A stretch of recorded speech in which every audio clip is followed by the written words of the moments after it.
రేపో మాపో ఇక ఎన్నికల కమిషనర్ని మార్చేయమంటారేమో, ఈసీని మార్చేయమంటారేమో. ఎందుకంటే అహంకారం, పెత్తనం, అధికారం అనేది మా ఇష్టం వచ్చినట్టు నడవాలి, మేము చెప్పినట్టు నడవాలనేటువంటి బలుపు, అదే ప్రస్తుతం ఈనాడు ఆంధ్రజ్యోతిల లక్షణం.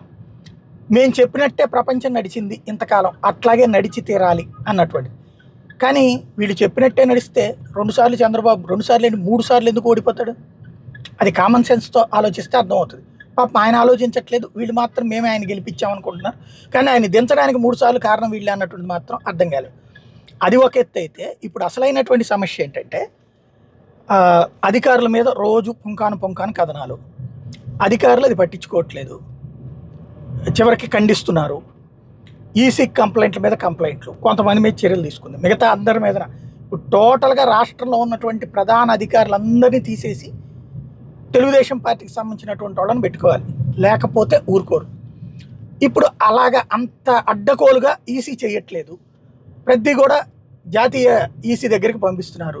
జాతీయ ఈసీ అన్నీ చేయలేదు కదా, సాధ్యమైనంత వరకు బీజేపీ తరపున చేయగలిగింది చేస్తున్నారు. ఈ లోపుగా ఇక ఎన్నికల కమిషనర్ని మార్చమని అడుగుతారేమో తెలియదు.